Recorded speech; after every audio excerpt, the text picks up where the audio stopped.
¿Qué tal, señoras y señores? Sean ustedes bendecidos, bienvenidos y bienvenidas a otra entrega de su programa Agenda Semanal, la revista informativa más completa de los fines de semana en la televisión dominicana, con su anfitrión de siempre, Balbueno Medina, la autoridad periodística del país. En el día de hoy, como siempre, tenemos para todos ustedes un contenido renovado, actualizado y sobre todo informativo, para que se mantengan ahí frente a sus televisores dando seguimiento paso a paso a los acontecimientos que se desarrollarán en esta entrega de su programa Agenda Semanal, ahí en compañía de la familia, tomándonos el cafecito luego del almuerzo o si no el postre aquí en sobremesa, de manera que sean todos bienvenidos a esta entrega de Agenda Semanal. Y recuerden que si ustedes quieren estar permanentemente en contacto con nosotros, nos pueden localizar en las redes sociales, en Facebook /Balbueno Medina, en Instagram @Balbueno Medina, lo mismo que en Twitter. Ustedes pueden darnos seguimiento ahí a través de las redes sociales. Y recuerden además que el contenido de cada uno de estos programas de Agenda Semanal pues están colgados en nuestro periódico en internet, notamedin.net. En notamedin.net usted pues también tiene la oportunidad de direccionarse a nuestro canal de YouTube, que es Agenda Semanal con Balbueno Medina, y ahí ustedes van a ver todos y cada uno de los programas de este espacio Agenda Semanal.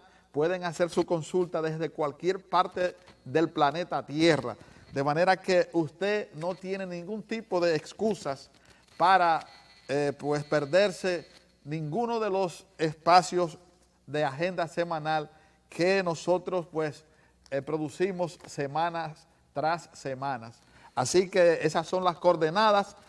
Nuestro canal de YouTube, Agenda Semanal con Balbueno Medina. Suscríbase y reciba instantáneamente, desde que subimos estos programas a la internet, a YouTube, pues usted recibe una notificación y también ahí mismo va a ver su programa favorito de los fines de semana, la agenda económica, las entrevistas, en fin, esta revista, la revista informativa más completa de los fines de semana, siempre pensando en que usted necesita tener un plato servido completo en términos de lo que es noticia, información, análisis y contenido general. Pues señores, esta semana ustedes pueden ver en nuestro periódico también un artículo que escribimos con relación a la situación de la Junta Central Electoral. Está también en los periódicos almomento.net y también el nuevodiario.com.do, que son los periódicos que reproducen los artículos que nosotros publicamos cada semana.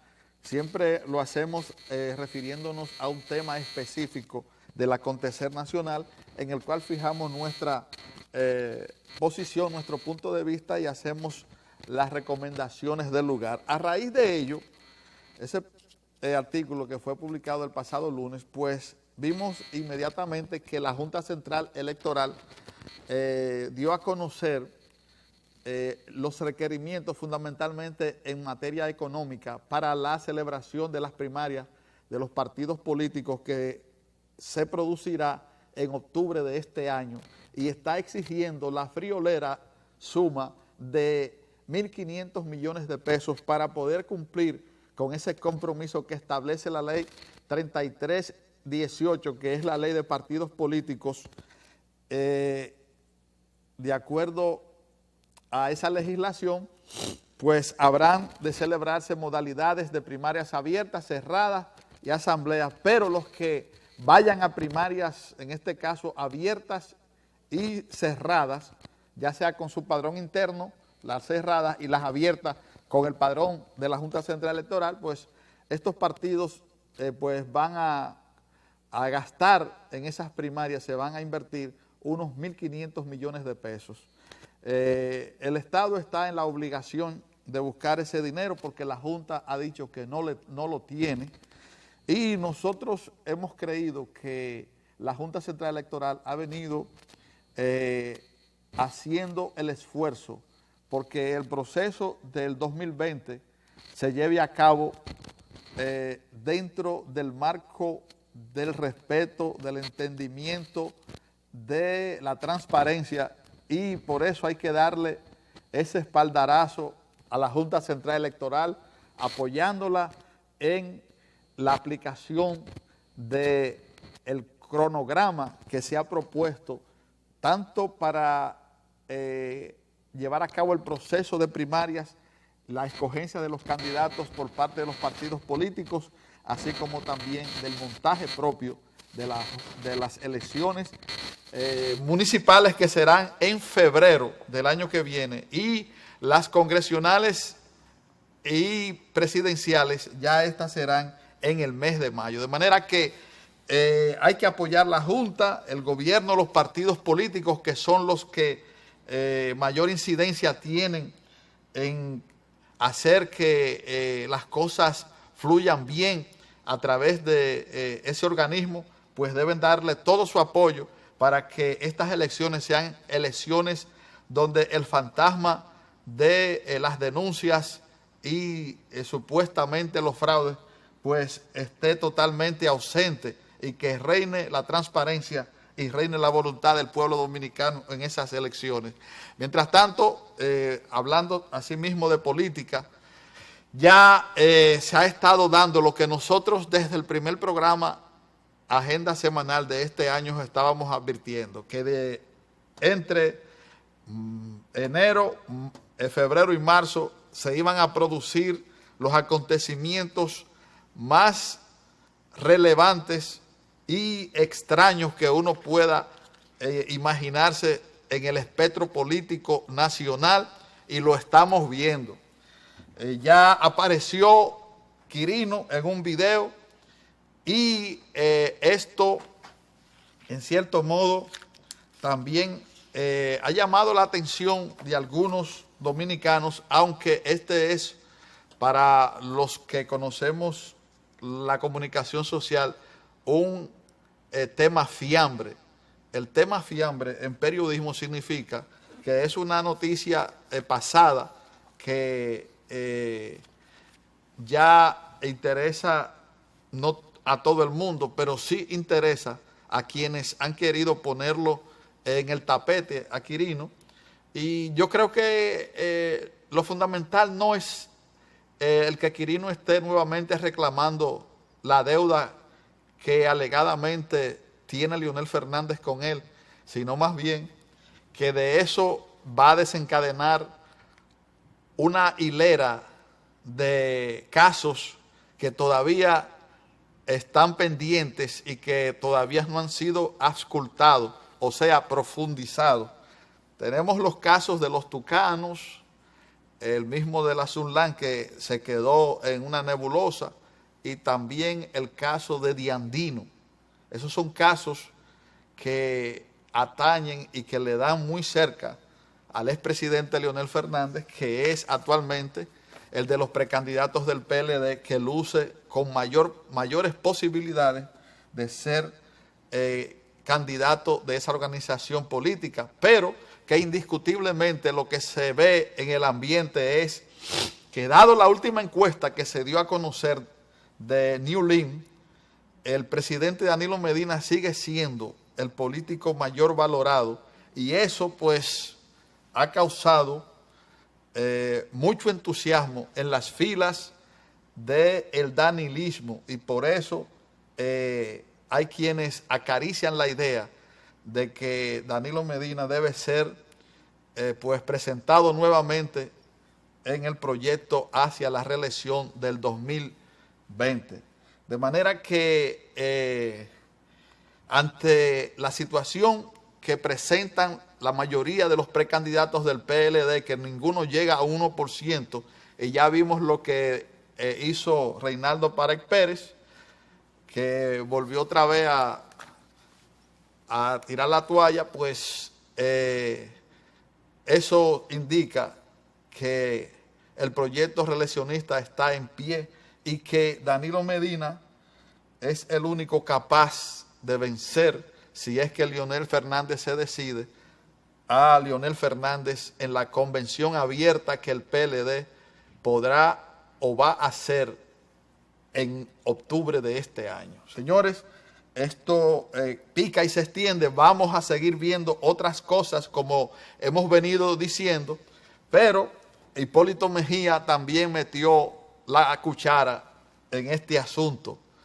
Y aunque a él no le ha convenido en términos de imagen, Hipólito también quiere contribuir de alguna manera a bajar la imagen de Leonel Fernández en términos del electorado, y por ahí también vendrán otras cosas que ha anunciado el propio Hipólito.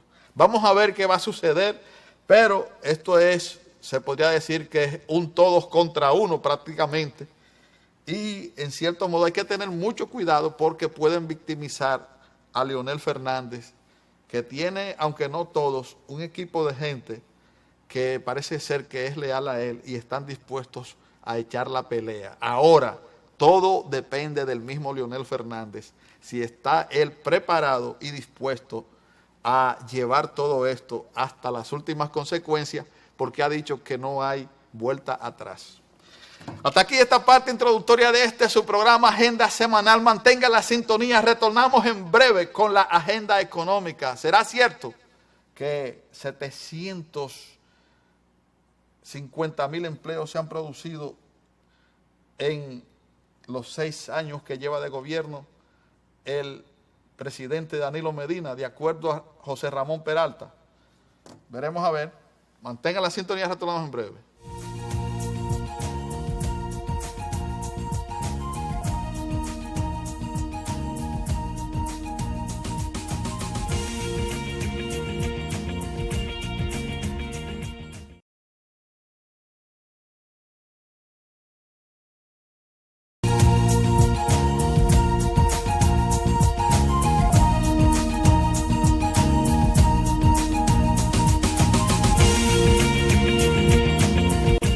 Bien, señoras y señores, así es, 750,000 empleos nuevos ha tenido la República Dominicana, lo que significa que con esta cifra hemos bajado considerablemente la tasa de desempleo en el país.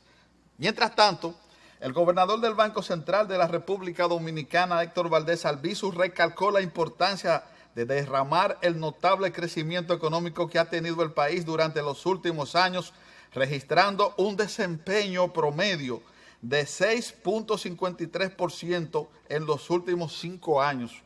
Valdés Albizu recordó que la economía viene de crecer 7.0% en el recién finalizado año 2018, con una inflación de 1.17%, la menor registrada en los últimos 34 años, y con entradas de divisas que cerraron el año en torno a 30,000 millones de dólares. El gobernador destacó que si queremos derrame, no debemos dejar concentrar el crecimiento en los sectores de mayores ingresos, sino que debemos bajar al quintil más bajo, el primero que tiene el costo de la canasta familiar al cierre de diciembre del 2018, que fue de 13,818 pesos con 11 centavos. En ese orden, el Comité Nacional de Salarios informó que fijó para el 21 de febrero del presente año la reunión para revisar el salario mínimo privado no sectorizado de acuerdo al periodo de vigencia en el que éste debe ser conocido de oficio, conforme a lo establecido en el artículo 456 del Código de Trabajo. En un documento enviado a los medios, el presidente del Consejo Nacional de Salario, Félix Hidalgo, declaró que la fecha establecida contó con la aprobación tanto de representantes del sector trabajador como del empleador. El vicepresidente ejecutivo de la Corporación Dominicana de Empresas Eléctricas Estatales, Rubén Jiménez Vichara, dijo que el país tendrá una generación suficiente, eficiente y económicamente sostenible para abastecer la demanda. Vichara señaló que luego de tener la energía, lo que falta es que la distribución pueda tener una respuesta positiva, que cada uno pueda honrar la energía que va a recibir y en esa medida podremos tener un servicio continuo y permanente. En el plano internacional, el director ejecutivo de Apple, Tim Cook, ha declarado que la compañía podría bajar el precio del iPhone en algunos países. Los últimos resultados económicos del último trimestre anunciados muestran que los ingresos provenientes de los smartphones de Apple cayeron un 15% con respecto al año pasado. En Nueva York, el petróleo de Texas de referencia para la República Dominicana abrió con una ligera alza al cotizarse a 52,44 dólares el barril en la bolsa mercantil de esa ciudad norteamericana. Y finalmente aquí, en el mercado nacional de divisas, el dólar fue comprado a 49,96 y vendido a 50,40, mientras que el euro fue adquirido a 56,6 y despachado a 59,93 pesos dominicanos por moneda extranjera. Señores, así anduvo la agenda económica de este su programa Agenda Semanal para toda esta semana. Mantengan la sintonía, vamos a seguir hablando de economía aquí en Agenda Semanal. Nos acompañará en la entrevista central de este espacio Agenda Semanal el economista y catedrático, el licenciado Carlos Cuello, estará con nosotros en la entrevista de Agenda Semanal analizando estos y otros temas del interés nacional en materia económica. Así que veremos la visión, la óptica, la opinión, lo que nos dice el licenciado Carlos Cuello de estos temas.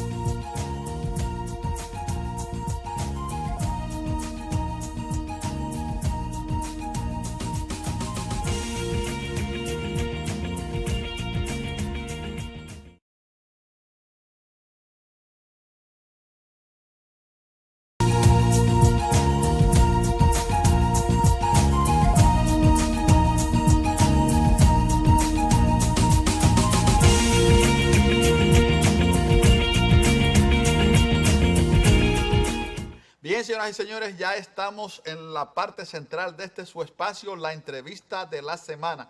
Como siempre, llega a ustedes gracias a una fina cortesía del Grupo Max, de nuestro amigo Mario Chaveve, que se encuentra localizado ahí en el centro de Villa Consuelo, en la Juan Evangelista Jiménez, esquina Arzobispo Valera. Ahí ustedes se encuentran con el imponente edificio del Grupo Max, que tiene para todos ustedes Max Ferretería, Max Comercial y Max Madera, todo lo que usted necesite para la construcción o el equipamiento de su hogar, lo encuentran ahí en el Grupo Max de nuestro amigo Mario Chaveve. Ustedes pueden llamar al teléfono 809-536-4200 y hacer su reservación, y cuando lleguen allá, pues exijan su descuento, que pues allá no le dirán que no, porque eso es parte del acuerdo comercial que existe entre el Grupo Max y este espacio Agenda Semanal. Así que exijan su descuento allá en cada una de las sucursales del Grupo Max de nuestro amigo Mario Chaveve. Señores, tal y como les habíamos informado en la portada de este espacio, como siempre, pues le damos la más grata bienvenida a esta entrevista de Agenda Semanal al licenciado Carlos Cuello, economista y catedrático de nuestro país, uno de los más injundiosos investigadores del tema económico de la República Dominicana. Licenciado Cuello, para nosotros es un placer tenerle aquí en Agenda Semanal. Para mí un honor y muchas gracias. ¿Cómo le fue en sus vacaciones? Muy bien, gracias a Dios. Ya vamos a terminar el primer mes del año. Exacto. No, como siempre, nosotros le invitamos a que nos acompañe a evaluar el año en enero, pero usted no pudo venir porque estaba todavía dando una vuelta por el Medio Oriente y luego de Oriente a Occidente estaba. Sí, y el año arrancó sí. en fa. Sí.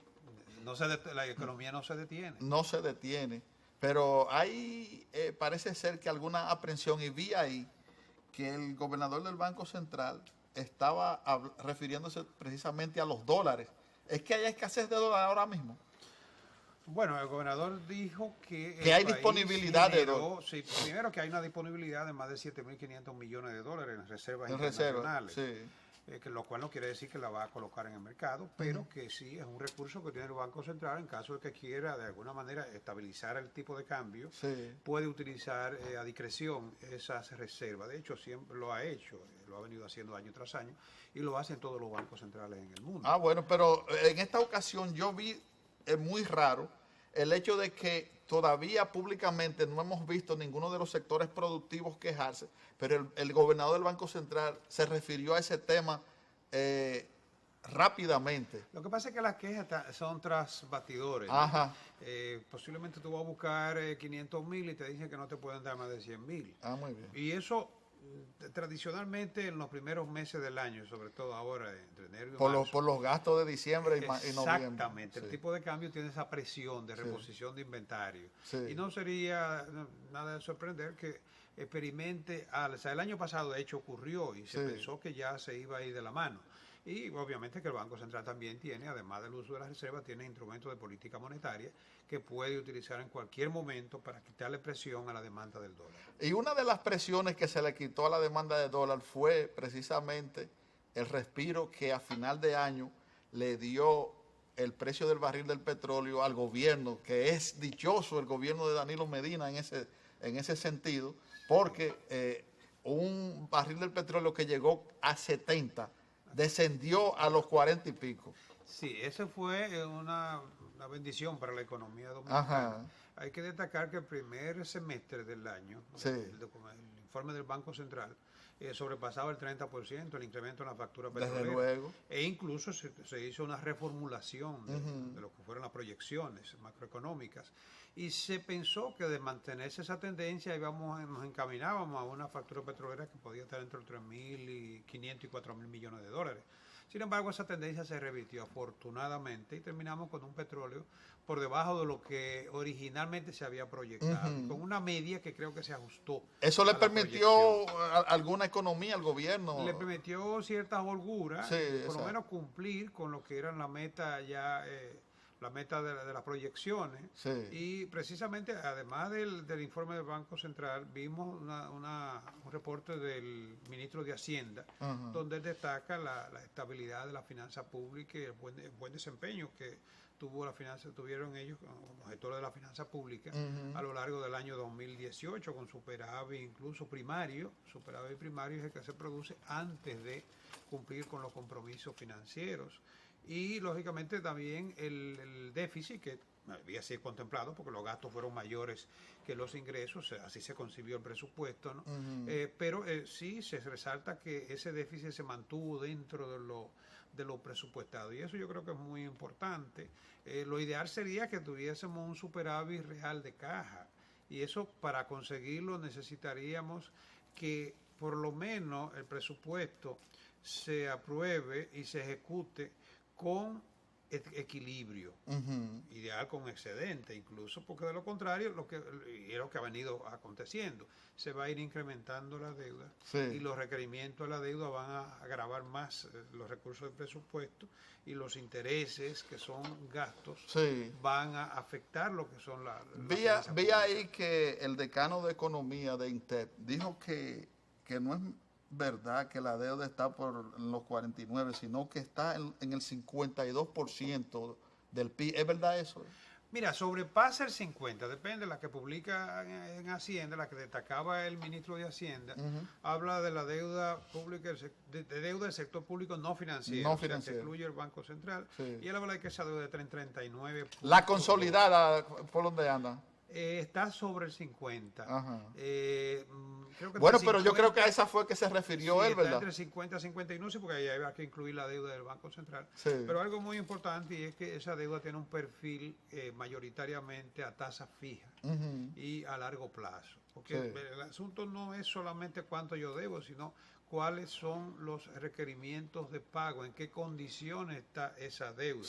De todos modos, yo insisto, en la medida en que nosotros sigamos aprobando presupuestos con déficit, primero se puede incrementar esa deuda, ¿verdad? Se va a incrementar. Se va a incrementar. Y lo otro es que, además de que se va a incrementar la deuda, y va a afectar las finanzas públicas, como es natural, porque hay que sacar los recursos de algún lado, ¿no? Sí, sí. Se va a sacrificar también la inversión, que de hecho en los últimos años lo que el país destina para inversión, para gasto de capital, no llega ni a un 20%, está por debajo de los intereses de la deuda. Ah, bien. Y eso obviamente que habla mucho de la calidad del gasto, Sí. a pesar de que hay un alto componente del gasto que es un gasto social, y el Sí. gasto social no deja de ser una inversión en capital humano. No, y el gobierno ha puesto en marcha muchos programas sociales. Sí. Si uno se pone a evaluar, a ver las guarderías, lo de la tarjeta del SENASA, el SIUBEN y Sí, otros eso más. tiene un impacto sobre la economía. Y esos son cargas fijas, licenciado Mejora, Cuello. sí, mejora lo que es la calidad de vida de la gente, que es Sí. el fin del propósito de la economía. Y garantiza también una mejor redistribución del ingreso, que es uno de los sesgos que tiene el crecimiento nuestro. Que la economía crece, pero se sigue concentrando cada vez más el ingreso. Entonces, cuando se mejoran los servicios públicos, hasta cierto punto se le mejora la calidad de vida a la gente, Sí. y equivale a incrementar el ingreso. Porque si tú, en vez de mandar a un hijo a un colegito pagando por ahí lo que no puede, la educación mejora. Exacto, te economiza ese dinerito.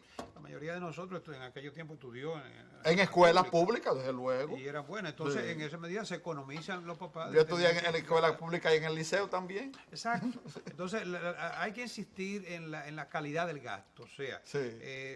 sí, deseable el gasto de inversión, que el gobierno ha reducido mucho ese coeficiente y se ha concentrado mayormente en Punta Catalina, Ajá. que va a tener un impacto, sin lugar a Sí, dudas. sí. Pero hay que mejorar la calidad del gasto y además eficientizar el uso de los recursos para evitar que haya dispendio y, por supuesto, también frenar la corrupción. Exacto. Es evidente que en estos últimos días o a principio de año, desde el principio de año, ya hay una presión para que haya precisamente un cambio en el horizonte, sobre todo para que haya una mejor redistribución del ingreso. Y por eso el gobernador del Banco Central ha estado pues repitiendo el llamado que ha hecho hace ya año y pico, de que se mejoren las condiciones salariales. Pero eso fue reforzado con el estudio que hizo el PNUD y que fue dado a conocer. Vamos a analizar ese tema luego de la pausa comercial para que usted me desmenuce eso, Perfecto. licenciado Cuello. ¿Cómo no? Señores, retornamos en breve con esta consulta que nos da a ustedes y a mí el licenciado Cuello en esta entrevista económica de su programa Agenda Semanal. Retornamos en breve.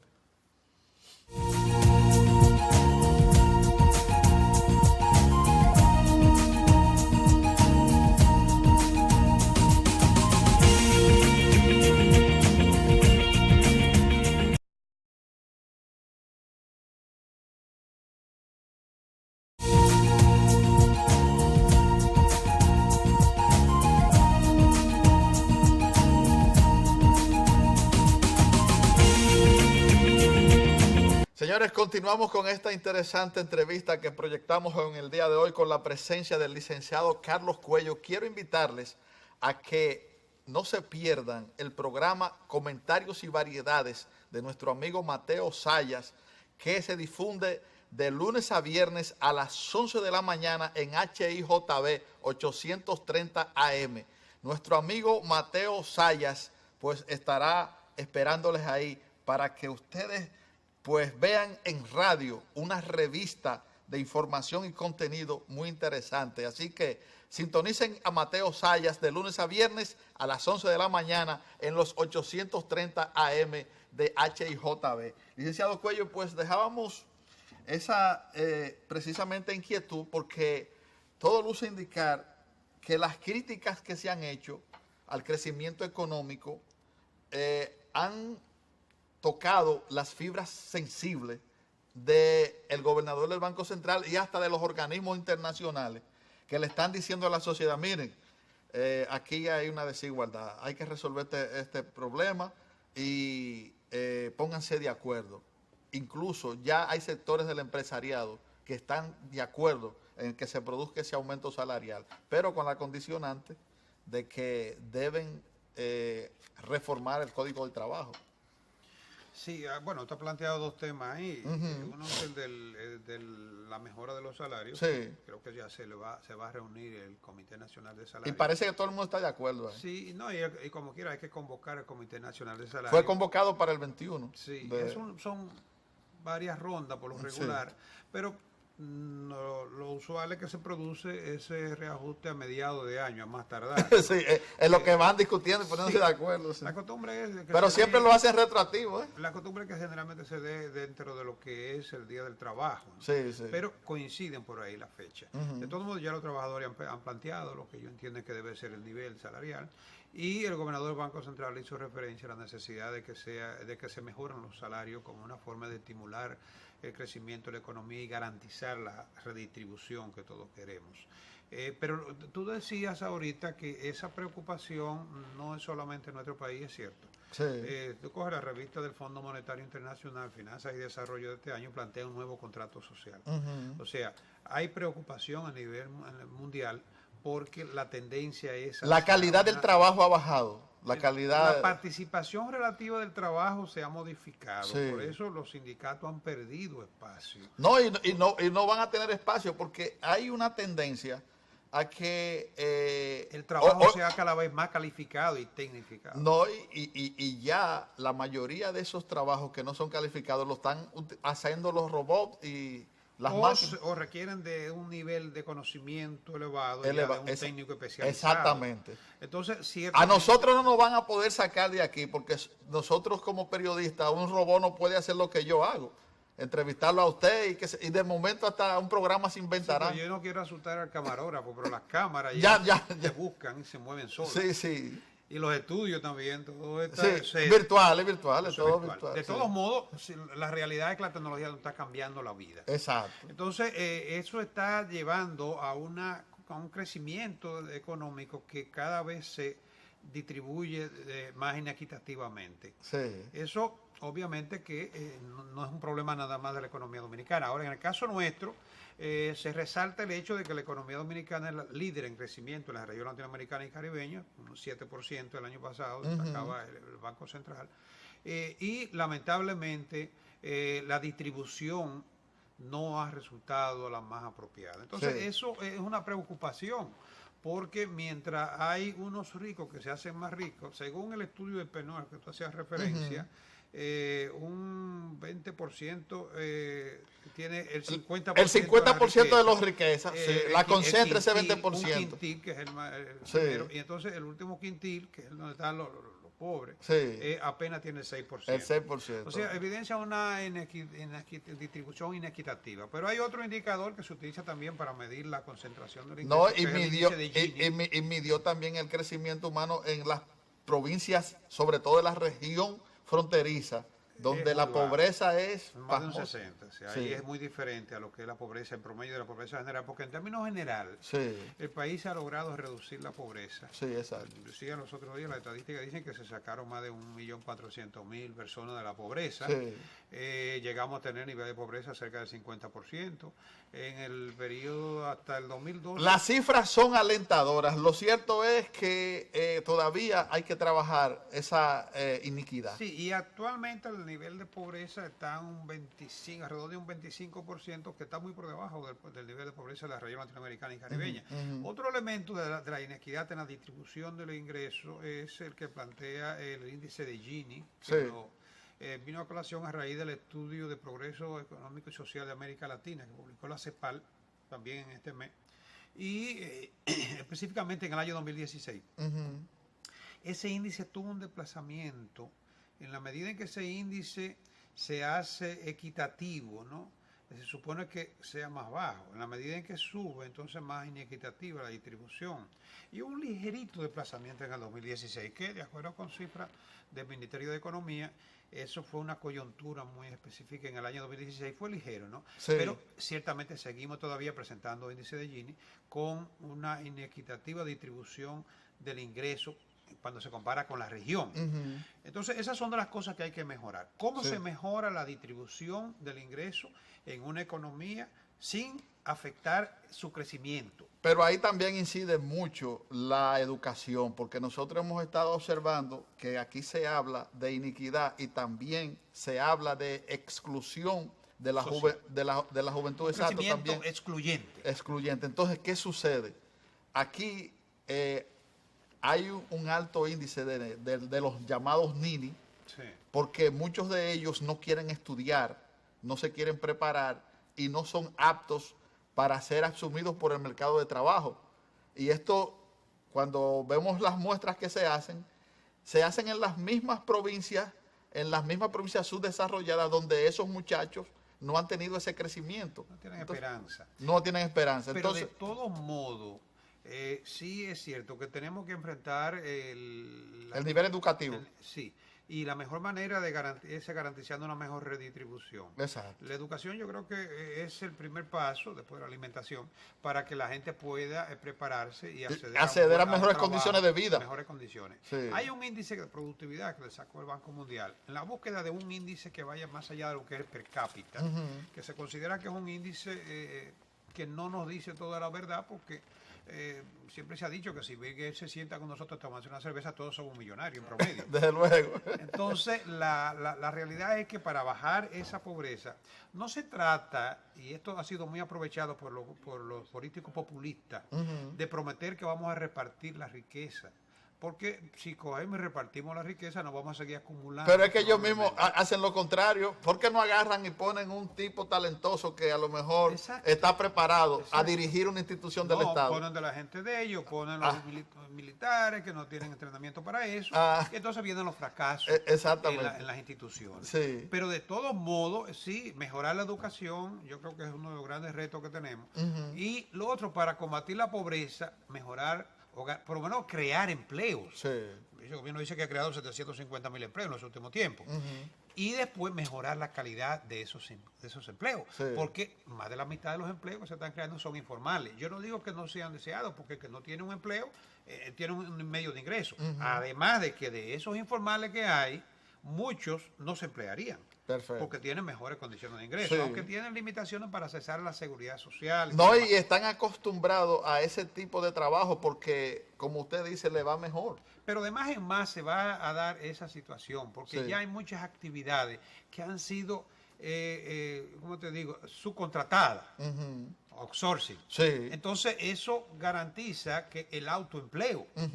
Es mucha la gente que se sirve a medios de comunicación, editoriales, que trabajan desde su casa. Desde su casa, le mandan el editorial y le pagan por ese servicio. Entonces, la empresa se quita esa carga. Claro, exacto. Y simplifican además lo que es el problema. Bueno, lo vemos en las empresas que para dar servicio agarran y contratan 5, 6, en vez de tener en su plantilla a tantos empleados. Está demostrado que el individuo es más productivo. De la tranquilidad porque cumple con una obligación. Y se reduce el costo también de desplazamiento, desde luego, riesgo. Sí. Entonces, eso yo creo que por un lado hay que tomarlo en cuenta, la nueva característica, la nueva condición del mercado laboral. Exactamente. Que todavía nuestros códigos siguen rezagados. Por ahí es que se está planteando también que plantear necesariamente la reforma al código. Y lo otro que no quiero que se me olvide es la política también económica, que mejore los servicios y que también la seguridad social abarque a un mayor segmento de la población.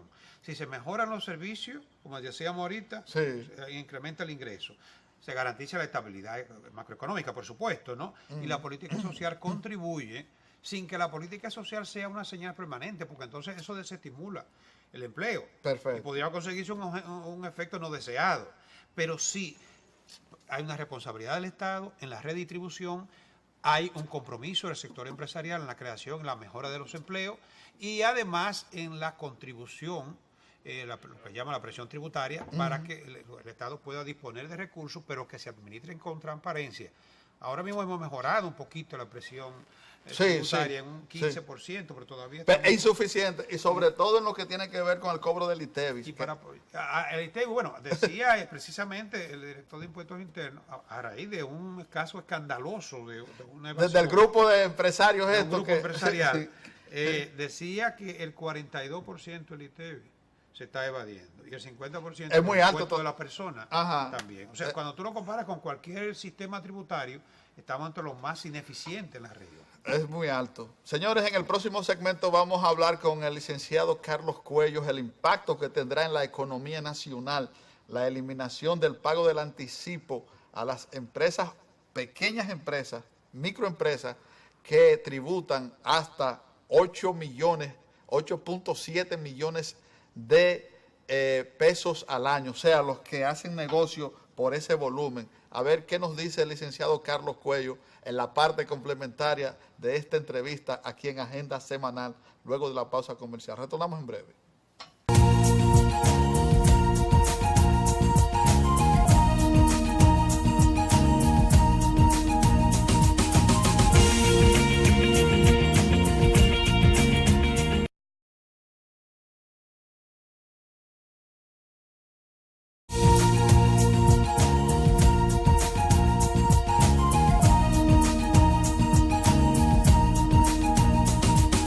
Bien, señoras y señores, continuamos con el desarrollo de este espacio Agenda Semanal.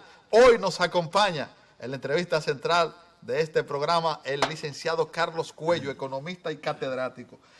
Licenciado, ¿cómo impactará tanto a las finanzas del Estado como a la propia economía nacional esta disposición que habrá de entrar en vigencia este año por parte de impuestos internos de eliminar el anticipo a las microempresas en la República Dominicana? Estamos hablando del 98% de las empresas de este país. Mira, lo primero es que el anticipo no debería existir. Ajá. No debería existir. Eso fue una medida transitoria administrativa desde el gobierno de Balaguer, ¿verdad? Sí, pero no debería existir. Porque el anticipo supone que el año siguiente tú estás compelido a ganarte lo que te ganaste en el año anterior. Y a veces y que debes pagar los impuestos por lo que todavía tú no te has ganado. Sí. Porque tú no sabes lo que puede pasar a lo largo del año, ¿no? Sí. Es un estimado. Entonces eso afecta lo que es el capital de trabajo de las empresas. Y el encaje. Sí, porque la caja. Claro, el flujo de caja. Flujo de caja. Porque sí, es que tú tienes que darle prioridad al pago de los impuestos. Sí. O si no te dejan de pagar porque tú no estás al día con la renta. No, te ponen unos recargos que son más altos que intereses de los prestamistas. Entonces, eso, claro está, cuando una empresa tiene que orientar recursos que podría invertir en su capital de trabajo para pagar unos impuestos, que se presume que tú debes ganártelo, obviamente que le está poniendo una yugular. Sí, pero... Entonces, sobre todo a las pequeñas y sí, medianas. Exacto, pero solamente es a la microempresa, porque aquí la empresa que tiene un volumen de venta superior a los 8.7 millones de pesos al año va a tener que pagar todas. Sí, en este caso lo que se pretende es estimular el desarrollo de las micros, sí, exacto, pequeñas empresas, ¿no? Sí. Que por demás no tienen una estructura contable organizada como para manejar. Ni tampoco pagan seguridad social. Eso es uno de los problemas que te decía, como te decía ahorita, que el trabajo informal tiene esa desventaja de que no hay una estabilidad del empleo y tampoco hay... no tiene acceso a la seguridad social como está diseñada la ley. Sí. Se está contemplando modificar la ley para que tú puedas, motu propio, o ampliar lo que es tu cobertura. Tú te vas a retirar, puedes, en vez de lo que te corresponde, pagar poco más. Y que también los informales tengan acceso, porque tú tienes una cuenta individual. Exacto. Entonces que ellos puedan también hacer su propio plan. A mí me parece que lo que el gobierno debe hacer, conjuntamente con las organizaciones que representan a este sector, es ponerse de acuerdo para impulsar la aprobación del proyecto de ley de garantías recíprocas, que eso va a crear un fondo que le va a permitir a esas empresas poderse mantener en caso de que en un momento determinado tengan una situación económica difícil. Sí, nosotros promovemos las micro y las pequeñas empresas, pero todos los estudios que se han hecho aquí sitúan la tasa de mortalidad antes de los primeros 5 años en más de un 75%. De las pequeñas y medianas. O sea que el riesgo es muy grande. Es muy grande. Porque si además de la persecución que tiene de las autoridades... Entonces, ese fondo de garantía pudiera evitar eso. No sé hasta qué punto, porque es que hay muchos factores que inciden en esa mortalidad de las micro y pequeñas empresas. Entre otros, factores como la misma infraestructura. Un pequeño salón que tiene que invertir en una plantita para que le mueva los equipos.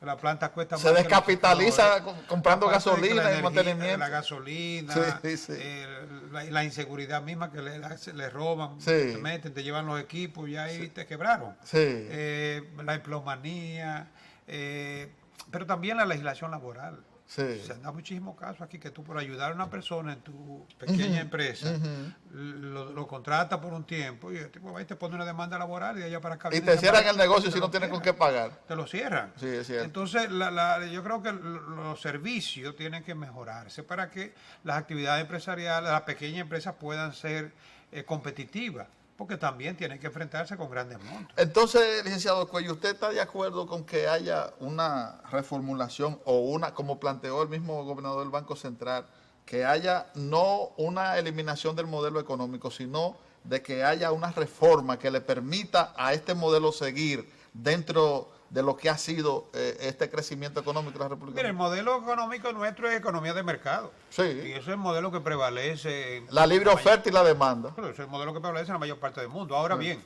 los modelos no son estáticos. Se introducen. Tienen que reformarse internamente. Necesariamente. Ya sea por la presión, por el entorno internacional o por la misma fuerza local. Estamos en el momento de hacer eso.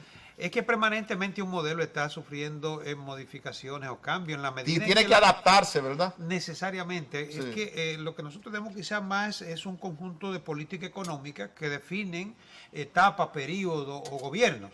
Y en esa medida, pues lógicamente, se está, digamos, renovando el modelo. Entonces, en el caso nuestro, en los últimos tiempos, desde el año 90, el doctor Balaguer se escogió la apertura de la economía y se hicieron las grandes reformas.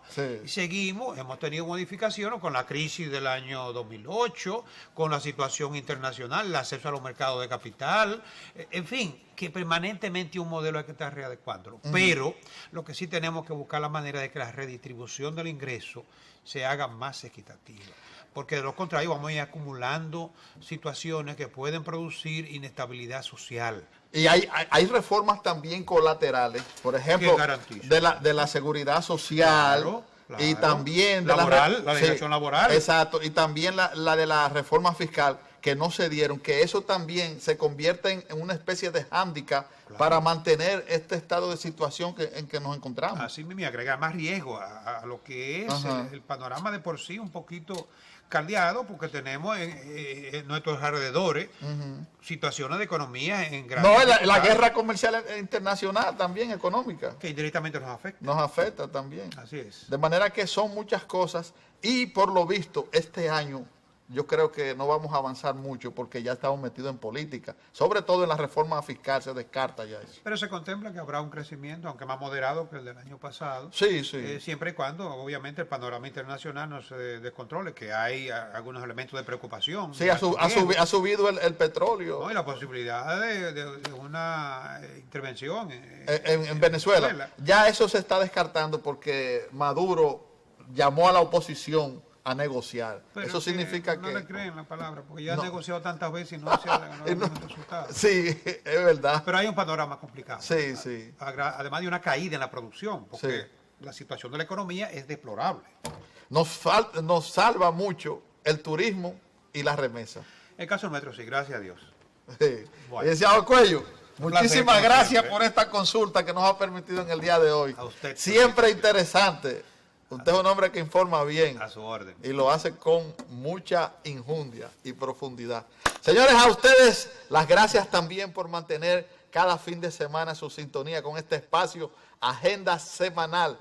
Nuestro interés siempre ha sido de llevarle un contenido muy actualizado y sobre todo informativo para que usted se haga la opinión de cómo marchan los acontecimientos tanto aquí en República Dominicana como en el exterior.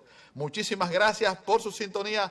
Nos reencontraremos el próximo fin de semana desde las 2 de la tarde por estos canales de Santo Domingo TV, 69 de UHF y 24 de los sistemas nacional de cable. Y no se olvide de suscribirse a nuestro canal de YouTube, Agenda Semanal con Balbueno Medina. Usted va a ver todo esto y mucho más. Hasta la próxima semana. Bye, bye.